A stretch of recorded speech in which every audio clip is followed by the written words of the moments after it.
¿Qué tal, mis queridos hermanos? Que la gracia del Señor sea con ustedes. Es un privilegio, una vez más, como cada semana, poder compartir con ustedes el estudio bíblico, este estudio centrado en la palabra del Señor y que nos ayuda a entender algunos principios básicos para nuestra vida como creyentes, como hijos de Dios también aquí. Así que quiero invitarles a que continuemos nuestro estudio pensando en este principio de las libertades en Cristo y que nos ayude a entender la individualidad de nuestro servicio al Señor, pero también lo colectivo que debemos hacer, que no solo tiene que ver con ser nosotros en lo íntimo, sino también en lo colectivo, cómo nuestra relación espiritual afecta también la vida de los otros. Así que desde esa perspectiva es que estamos mirando estos principios de libertad en Cristo. Vamos a orar para dar inicio entonces a este estudio. Padre, en el nombre de Jesús, oramos a ti para que la dirección soberana de tu Espíritu Santo sea con nosotros, para que tú nos orientes, para que tú nos dirijas y que lo que veamos este día, Señor, sea agradable para nuestra vida. Corrija lo que hay que corregir, Señor, nos ayude en lo que hay que todavía, Señor, mirar hacia el futuro, pero también, Señor, traiga enseñanza pertinente para nuestro hoy, para este ahora. Gracias en el nombre de Jesús. Amén. Amén. Muy bien, entonces, como les dije, vamos a ir a nuestro estudio de la primera carta del apóstol Pablo. Hoy día partimos desde el texto 3 del capítulo 11. Y desde allí en adelante entonces estaremos mirando el texto bíblico para nosotros en este día y que sin duda traerá bendición al corazón de cada uno de nosotros. Así que les invito a buscar en sus Biblias el capítulo 11 de Primera de Corintios desde el texto 3 en adelante. Allí entonces, para los que tienen Biblia de papel, pueden abrirla y para los que no, pueden encenderla, como dicen por ahí, ¿no es cierto? Y nos ayudarán también a entenderla. Así que vamos a ver este principio de la libertad en Cristo desde la perspectiva que nos entrega el apóstol Pablo. En el estudio anterior, echando una pequeña mirada, vimos que el apóstol Pablo nos estaba indicando un gran principio, señalando que la cabeza de todo hombre es Cristo y que por lo tanto la cabeza de la mujer es el hombre. Ahora, si un hombre ha sido dominado por el Señor Jesucristo, entonces Cristo es su cabeza. Entendamos bien esto. Cristo es la cabeza de todo hombre cuando este hombre ha reconocido a Jesucristo como su Señor y Salvador y se somete a Él. Por lo tanto, la mujer cristiana que ve en ese hombre, ¿no es cierto?, el compromiso, el servicio, la subyugación, la humildad frente al Señor, es aquella mujer que ha de forma natural, de forma normal, considerarlo a él como cabeza de ella misma. Entonces, se da este orden, Cristo, el hombre y la mujer, pero insisto como muchas otras veces, no en un sentido de subyugación, no en un sentido de autoridad, de mandar, sino que en un sentido de reconocimiento. Cuando yo me someto a Cristo, cuando coloco a Cristo por sobre mi vida y lo reconozco como mi Señor, y lo sirvo y lo adoro y bendigo su nombre, entonces la esposa, mi esposa, en reconocimiento de ese sometimiento que yo tengo al Señor, ella también hará lo mismo. Se someterá al consejo, a la orientación de su esposo. Le parecerá tan normal, ¿no? Le parecerá tan normal que su esposo o sus hijos se sometan a él y él sea cabeza de ese hogar. Ahora, Cristo, tenemos que entender que de manera absolutamente voluntaria se sometió al Padre para tomar el lugar de nuestra redención, ¿no? Entonces, estas primeras partes del capítulo del texto 3, ¿no? Las dos primeras partes que ustedes tienen ahí, dicen lo siguiente: pero quiero que sepáis que Cristo es la cabeza de todo varón y el varón es la cabeza de la mujer y Dios es la cabeza de Cristo, ¿no? Entonces, estas dos primeras partes nos dan este sentido. Ahora, pero dice el apóstol entonces, quiero que sepáis, ¿ya?, que Cristo es la cabeza de todo hombre, Cristo, quien se somete al Padre en obediencia para cumplir el plan de redención. Y el hombre es cabeza de la mujer, este hombre que se sometió voluntariamente a Cristo y lo reconoce como su Señor y como su autoridad y como el Dios que gobierna su vida, ese hombre, ¿no es cierto?, llega entonces a constituirse en cabeza de la mujer. Pero la mujer lo hace en reconocimiento a ese sometimiento que él ha hecho. Recuerde lo que dice Pablo en la carta a los hermanos cuando escribe, dice: hermanos míos, someteos los unos a los otros en el temor del Señor. Someteos unos a otros. Entonces, eso es lo que está diciendo Pablo. Entonces, Dios es la cabeza de Cristo. Es decir, Cristo se sometió, se entregó voluntariamente, ¿ya? Y esto es un gran misterio en realidad. ¿Por qué razón? Porque Juan, en el capítulo 10, versículo 30, dice: el Padre y yo uno somos. Entonces, pero ¿cómo entendemos entonces este juego, no? Sin embargo, en el mismo capítulo, en el mismo libro de Juan, capítulo 14, dice el escritor sagrado allí: porque el Padre mayor es que yo. Es decir, en la obra de la redención, Jesucristo voluntariamente ocupa el lugar más bajo, se somete, ¿no? Que se haga tu voluntad y no la mía, dice él, ¿no? Se somete, ocupa un lugar, pero incluso, como diría el salmista, lo somete y lo hace poco menor que los ángeles, ¿ya? Entonces, Jesús camina por ese sendero, va por ese camino de humildad en este mundo, de sometimiento. Por eso que el apóstol Pablo nos dice en Filipenses capítulo 2, los textos 5 al 7, haya pues en vosotros este sentir. ¿Cuál sentir? El sentir que hubo en Cristo, ¿ya? El cual, aunque existía en forma de Dios, ¿ya? Aunque Él es Dios, eso es lo que está diciendo Pablo, aunque Él es Dios, Él existe como Dios, ¿no? Este Dios soberano.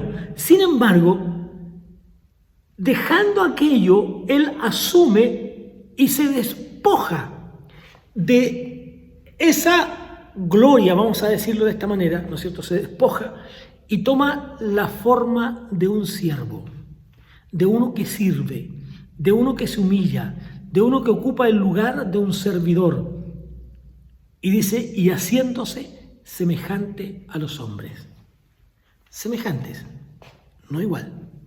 Haciéndose semejante a los hombres. Y recalco ese no igual. ¿Por qué razón? Porque aunque Él sufrió la tentación, aunque Él sufrió el oprobio, el menosprecio, aunque Él vivió como un hombre, se vistió con ropaje, con ropa de hombre, por decirlo de una manera, ¿no es cierto? Se anonadó, decía también la revisión antigua, ¿no? Ahora, sin embargo, es todavía mayor que los hombres, porque Él no comete pecado.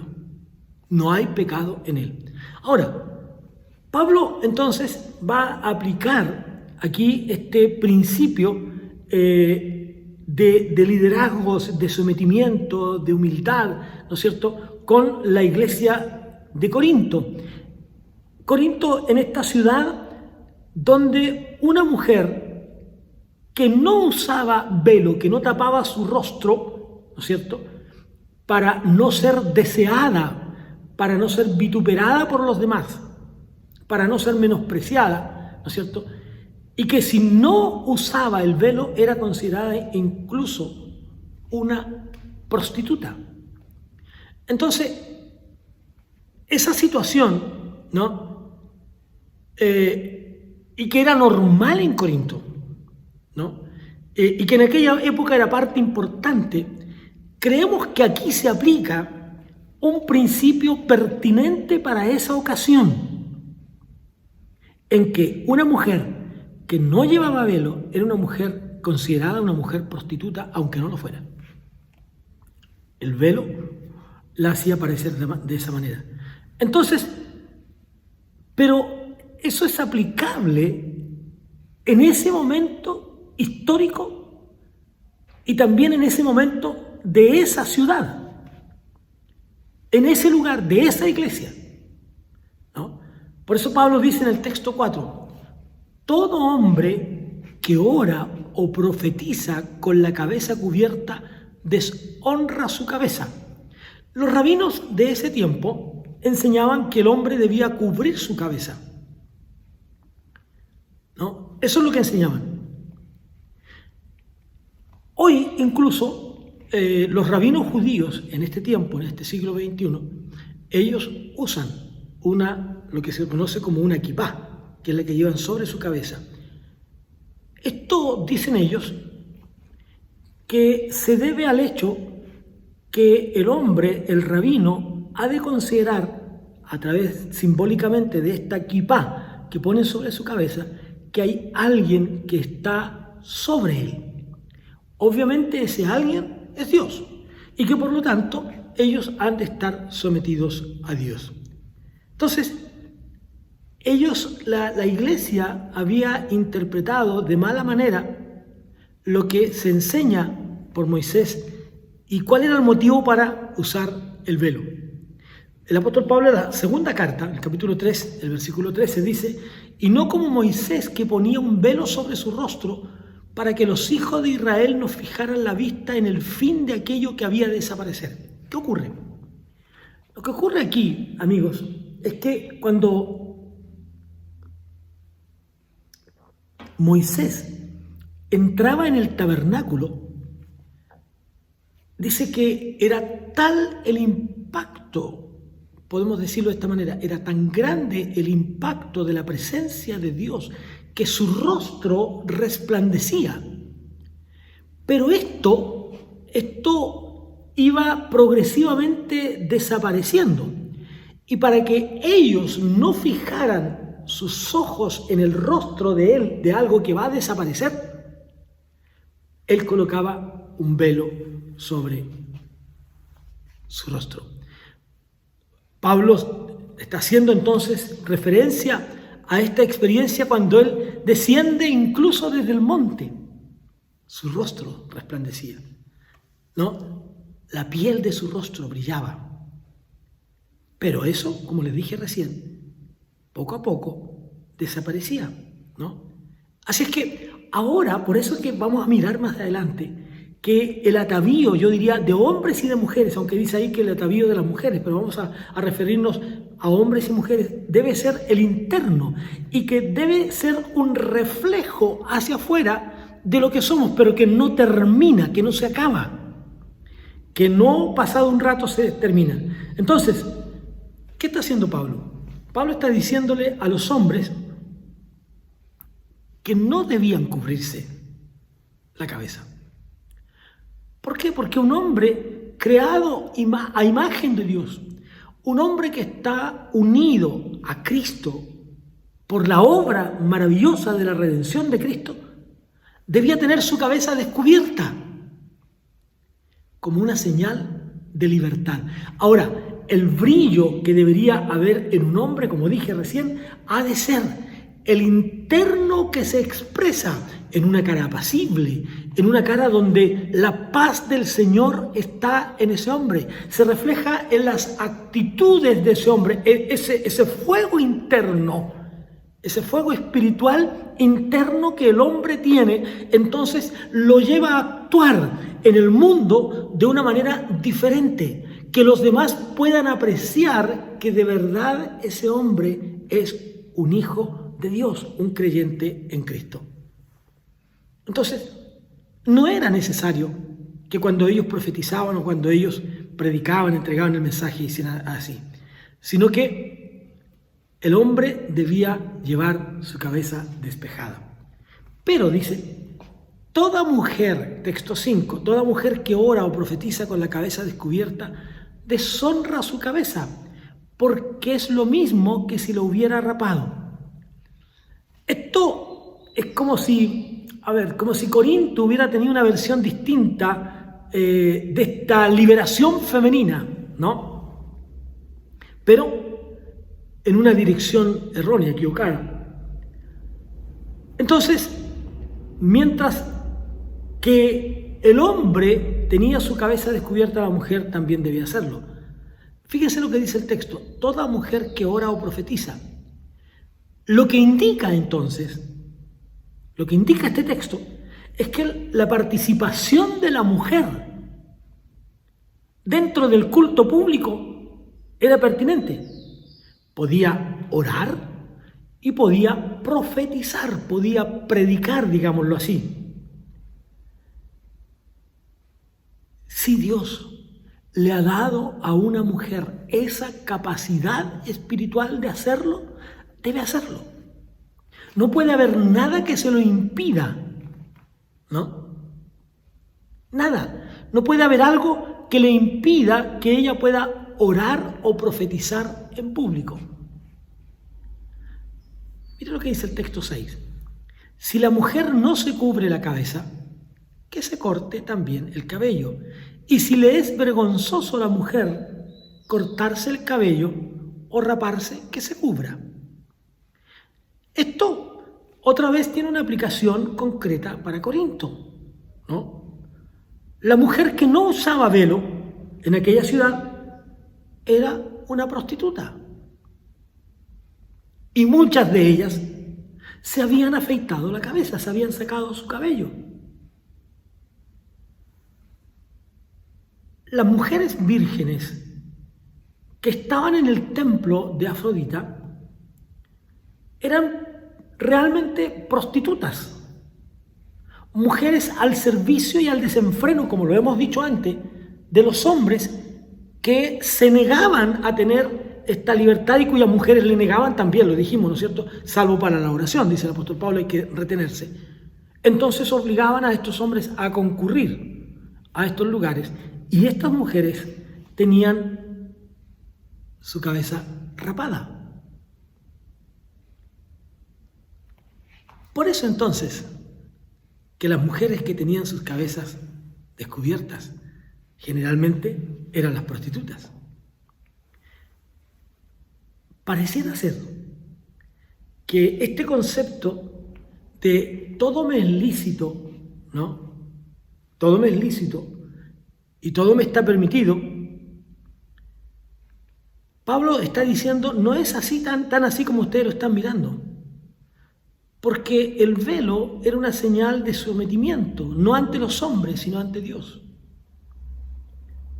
Ahora, la pregunta es, ¿estas enseñanzas se aplican en nuestra sociedad?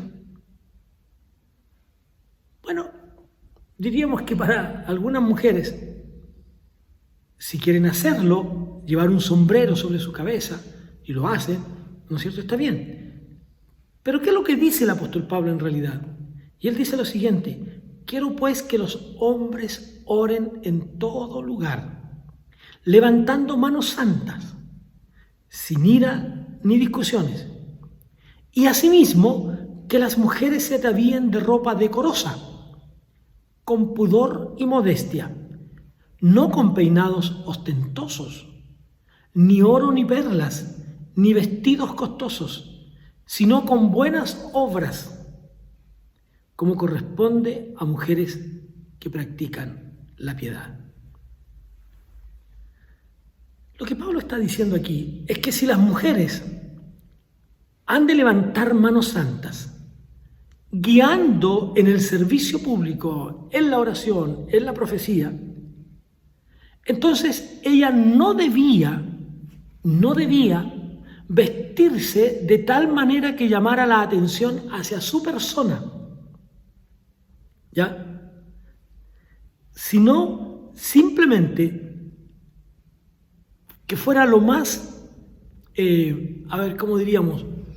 Lo más, aquí habla de decoroso, pero lo menos ostentoso, de tal manera que la mente, los ojos de los oyentes estuvieran centrados en el mensaje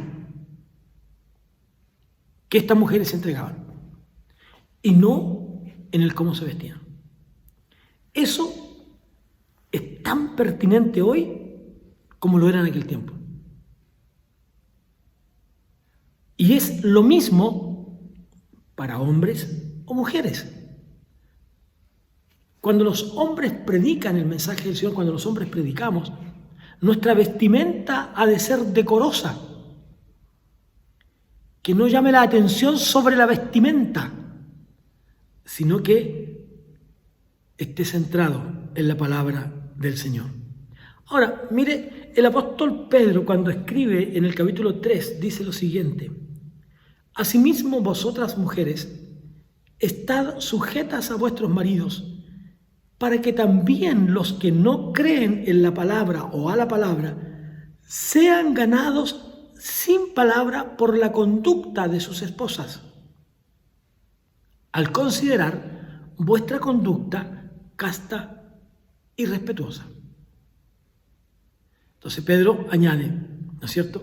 Y dice: vuestro adorno no sea el externo de peinados ostentosos, de joyas, de oro, ni de vestidos lujosos, sino el interno, el del corazón, en el incorruptible adorno de un espíritu afable y apacible, que es de grande estima delante de Dios.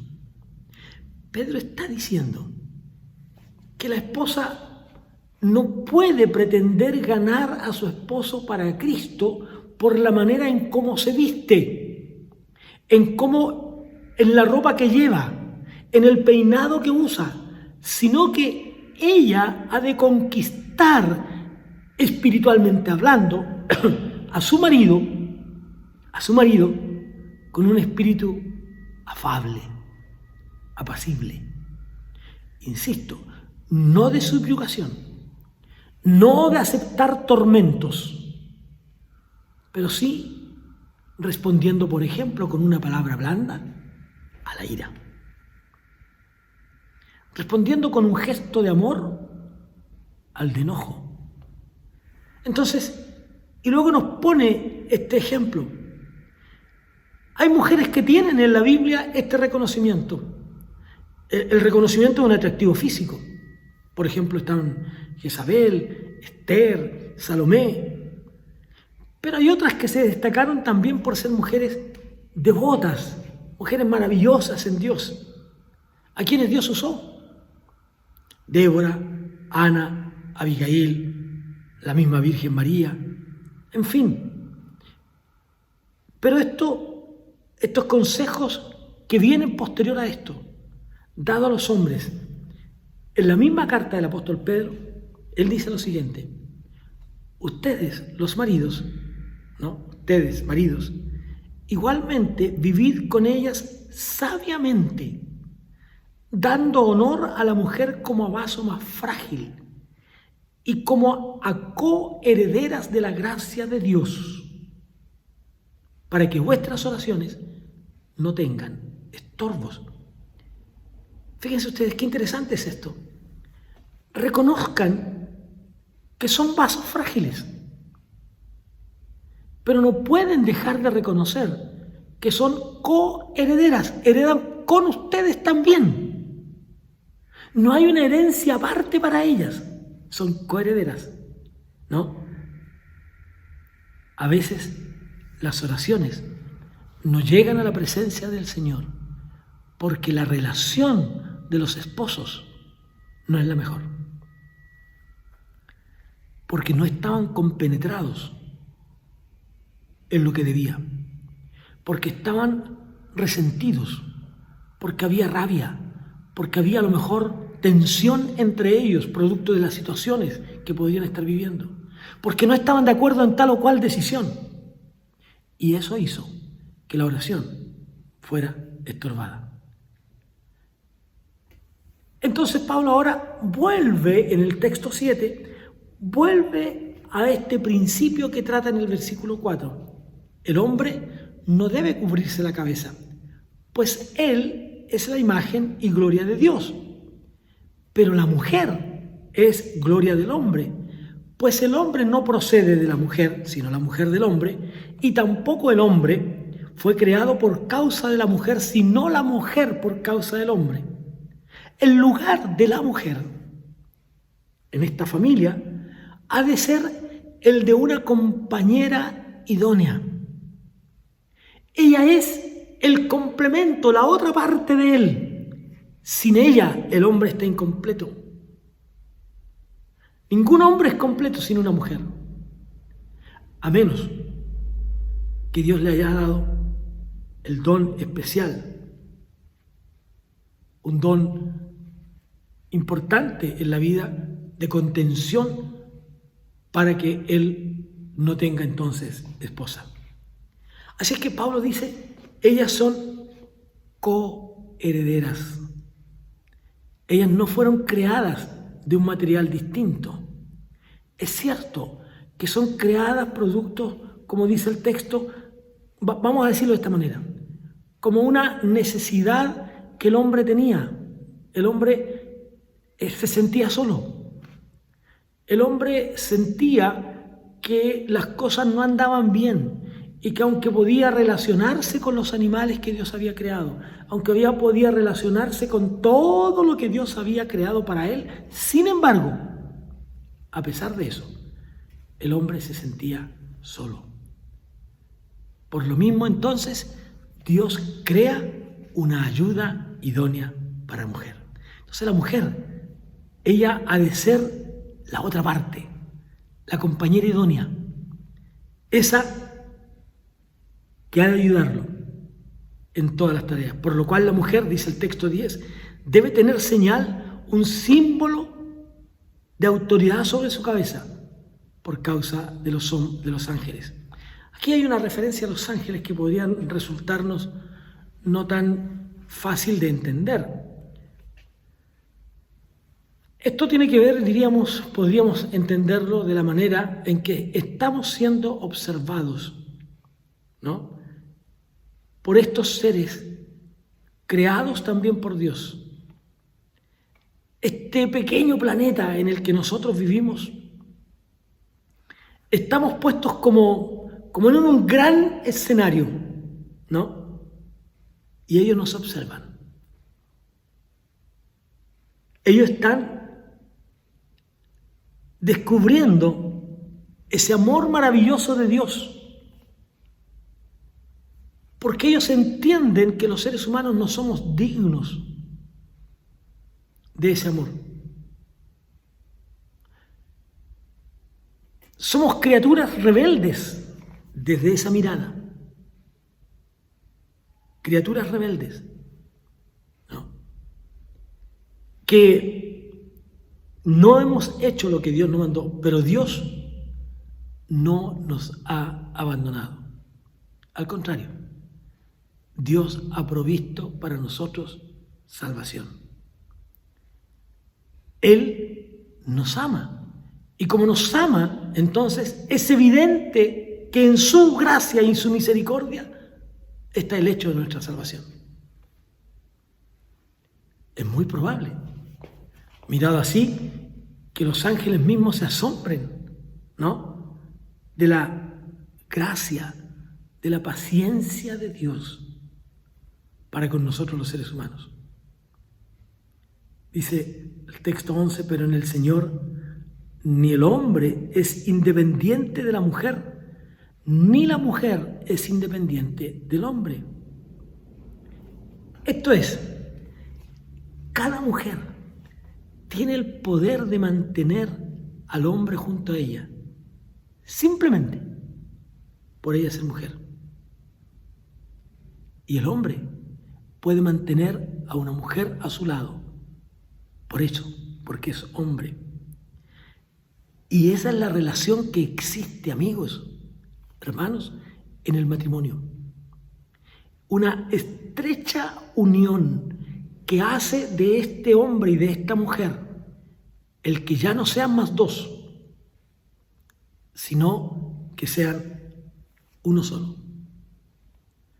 Cuando esa relación no existe, cuando esta relación de intimidad entre un hombre y una mujer no existe, con su esposa estoy hablando, con su mujer, cuando esta relación no existe y se va quebrajando, entonces el ideal de Dios se ha perdido. Se pierde el ideal de Dios, de que el hombre y la mujer no son independientes, como dice Pablo, no son independientes el uno del otro. Mire lo que dice en el texto 11, que voy a leerlo en la versión de Reina y Valera. dice lo siguiente: pero en el Señor ni el varón es sin la mujer, ni la mujer sin el varón. Se necesitan. Son un complemento. Como dice acá en esta otra revisión, ni el hombre es independiente, ni la mujer lo es. Simplemente son el complemento el uno del otro. Cuando esto no se da, entonces se pierde el propósito de Dios. El texto 12 dice: porque así como la mujer procede del hombre, también el hombre nace de la mujer, pero todas las cosas proceden de Dios. Fíjese, aquí nos está hablando de esta unión inseparable. El hombre no es un hemisferio aparte, el hombre no es como una esfera aparte, sino que el centro de este hemisferio sigue siendo Cristo. Y por lo tanto, el hombre no es completo en sí mismo, sino que es la mitad de una unidad. Por un lado el hombre, por otro lado la mujer. Pero ambos se necesitan en completa libertad. Pero la libertad se convierte en una hermosa realidad en la relación del matrimonio. Estamos unidos, pero a la vez somos libres. Libres para adorar a Dios, libres para servir al Señor, libres para orar, libres para profetizar, libres para bendecir el nombre de Dios. Entonces Pablo dice: ahora bien, versículo 13, juzguen ustedes. ¿Es propio que la mujer ore a Dios sin cubrirse la cabeza? ¿Qué es lo que estamos diciendo? Simplemente que cuando la mujer está hablando en público, no debe llamar la atención sobre ella. Cuando la mujer está enseñando o cuando la mujer está predicando, se encuentra sirviendo al Señor. Por lo tanto, las miradas, el centro de atención, ha de ser la enseñanza, ha de ser su oración, y no su persona. La naturaleza de la misma, versículo 14, nos enseña que al varón le es deshonroso dejarse crecer el cabello.